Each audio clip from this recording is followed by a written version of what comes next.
So, మనం చూస్తున్నాం. ఏడ చూసినా గూడా కుక్కలు కరవడం. మొన్న ఖైరతాబాద్‌లో గూడా చిన్న పాపని కరిస్తే ఇక్కడ ఒక ఫేస్ మొత్తం పొయ్యింది. చిన్న పిల్ల. ఆళ్ళ తల్లేమో బాధించురాలు. అటు చిన్న బిడ్డని చూసుకోవాలా, పెద్ద బిడ్డని చూసుకోవాలా అని జెప్పేసి ఆ తల్లి ఎంత తల్లాడేది.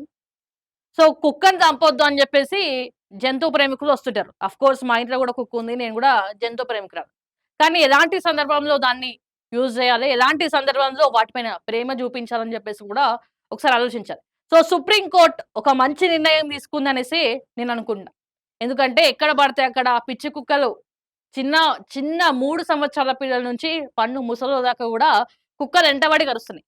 సో, దీనికి సంబంధించి రేణు దేశాయ్ గావచ్చు, జంతు ప్రేమికులు అమల గావచ్చు, సో, వీళ్ళందరొచ్చి మాట్లాడుతుంటారు. అట్లెట్లా చంపేస్తారు, అట్లెట్లా చేస్తారంటే, మీరొక్కసారి బయటికి రండి. మీ వీధి విడిచి పక్క వీధికెళ్ళండి ఒకసారి. కుక్కలుంటాయి. మీ ఇంట్లో పెంచుకున్న కుక్క చూపిచ్చే ప్రేమ అది వేరుంటది. వీధి కుక్కలు ప్రవర్తించే తీరు అది వేరుంటది. సో, సుప్రీం కోర్ట్ ఒక మంచి నిర్ణయం తీసుకుంది. దానికి సంబంధించి ఒక వార్తొచ్చింది చూద్దాం. పిచ్చి కుక్కలను చంపొచ్చు. కారుణ్య మరణానికి అనుమతి. సుప్రీం కోర్ట్ సంచలన తీర్పు. కేంద్ర రాష్ట్ర ప్రభుత్వాలకు కీలక ఆదేశాలు. గత ఆదేశాల సవరణకు కోర్టు నిరాకరణ. వీధి కుక్కలను షెల్టర్ హోమ్‌కు తరలించాల్సింది. చిన్నారులు, వృద్ధులపై కుక్కల దాడిని విస్మరించలేం. రాష్ట్రాల ఉదాసీనతంపై అసంతృప్తి. ఏడబ్ల్యూబీఐ రూల్స్‌ను రాష్ట్రాలు కఠినంగా అమలు చేయాలి. సో, ఇది పాయింట్ టిక్ చేసుకొని పెట్టుకోవాలి. ఎందుకంటే ఏం జేయాలి? ఏదో చెప్పినామా సుప్రీం కోర్ట్ తీర్పిచ్చిందా అక్కడి వరకే అయిపోతది. సో, దీన్ని మాత్రం ఖచ్చితంగా అమలు చేయాలని జెప్పేసి గూడా కఠినంగా అమలు చేయాలని జెప్పేసి గూడా సుప్రీం కోర్ట్ ఆ తీర్పిచ్చింది. ప్రతి జిల్లాలో బర్త్ కంట్రోల్ సెంటర్ ఏర్పాటు చేయాలన్న బెంచ్. సో, బర్త్ కంట్రోల్ విషయానికొస్తే వస్తుంటారు. ఇప్పుడు గల్లీలలోకో, బస్తీలలోకో వాళ్ళు మున్సిపల్ వాళ్ళు వస్తుంటారు. కుక్కని తీసుకొని పోతుంటారు. కొంతమందుంటారు. ఆ వీధుల్లోనే కొంతమంది బిస్కిట్‌లో ఆ కుక్కలకి పాలో సరే వీధి కుక్కలు గదా! వాళ్ళు ఎక్కడ తింటది ఏంది అని జెప్పేసి పాలో 2 బిస్కిట్‌లో ఏస్తుంటారు. సో, ఆ ఎఫెక్షన్ ఆ కుక్కకి వాళ్ళకి ఉంటది తప్ప అది వేరోళ్ళకుండదు. సో, వాళ్ళు తీసుకుపోయే టైంలో వాళ్ళేం జేస్తున్నారు? మీరు బర్త్ కంట్రోల్ జేసి మళ్ళీ తెచ్చి ఇక్కడనే ఇడిసిపెట్టండి అని జెప్పేసి వచ్చేటోనికి ఓ 500 200 ఇచ్చేటోళ్ళు గూడా ఉన్నారు. నేను గూడా జూసినవి. సో, దీనికి సంబంధించి వీధి కుక్కలు ఏవైతే ఉన్నాయో సరే బర్త్ కంట్రోల్ జేసి అవి మంచిగానే ఉంటున్నాయి. ఎవరిని ఏమనకుండా ఉంటున్నాయి అని జెప్తే అదేం గాదు. ఇప్పుడు ఎండాకాలం ఇంకా పిచ్చిలేసేది దానికి. ఆ హీట్ భరించలేక. ఎప్పుడు ఎవరిని కరుస్తాయో గూడా తెలవదు. ఆ ఎండ భరించలేక.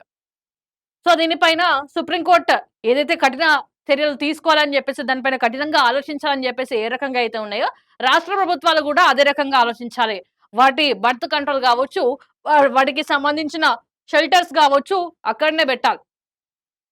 సుప్రీం కోర్ట్ డైరెక్ట్ చంపేయనని ఆర్డర్ ఇచ్చింది. సో, మేము అంత కఠినంగా లేం గాబట్టి, దానికి సంబంధించి ఒకసారి రాష్ట్ర ప్రభుత్వాలు గూడా ఒకసారి ఆలోచించి, ఈ బర్త్ కంట్రోల్ విషయాలు గావచ్చు, వీధి కుక్కలు ఎక్కడెక్కడైతే ఉన్నాయో, మరి వాటి పరిస్థితి ఏంది అని జెప్పేసి ఒకసారి ఆలోచించి వాటిని తీసుకొని ఎళ్ళిపోవాలి. వాళ్ళిచ్చే 200కు, 500కి ఆశపడి కంట్రోల్ జేసి, మళ్ళీ ఇక్కడ తెచ్చి వదిలిపెడతా అంటే అక్కడ వాళ్ళ ఫ్యామిలీకి ఎఫెక్ట్ గాదు. పక్కనోళ్ళ ఫ్యామిలీకి ఎఫెక్ట్ అయితది. ఈరోజు పేరెంట్స్ భయపడుతున్నారు. పిల్లల్ని వదిలేసి బయటికెళ్ళాలంటే. ఇప్పుడు ఎండాకాలం ముందే పిల్లలు ఆడుతుంటారు. ఆ కుక్కలకేమో పిచ్చిలేస్తుంటది. ఆ ఎండకి గాబర గాబర అయితుంటాయి. సో, పిల్లలున్న వాళ్ళు చిన్న చిన్న పిల్లలున్న వాళ్ళు గూడా జాగ్రత్తగా ఉండాలి. సో, ప్రతి క్షణం ఆ బిడ్డల పైన ఒక కన్నేసి ఉంచాడు. ఒక్క మూమెంట్‌లో అయిపోతది. సరే అన్నం తినిపించే పిల్ల కొన్ని నీళ్ళు తీసుకొనొస్తాను ఇంట్లోకి పోయేలోపు ఆ కుక్క కరిచేస్తది. వాళ్ళ పరిస్థితి ఏంది? ఆ బాధ కన్న పేగుకే అర్థమైతది. ఇప్పుడు వాళ్ళ ఫ్యామిలీకేంది ఇప్పుడు కారుణ్యకి సంబంధించి మరణానికి ఈ అనుమతి దొరికింది. సో, ఆ తల్లి గోస ఎంతుంటుండొచ్చు? ఆ తల్లి ఎంత తల్లడిల్లుతుండొచ్చు? సో, ఏదేమైనా గూడా సుప్రీం కోర్ట్ ఒక మంచి నిర్ణయం తీసుకుంది. సో, మీరు గూడా కుక్కలున్న చోట జాగ్రత్తగా ఉండండి.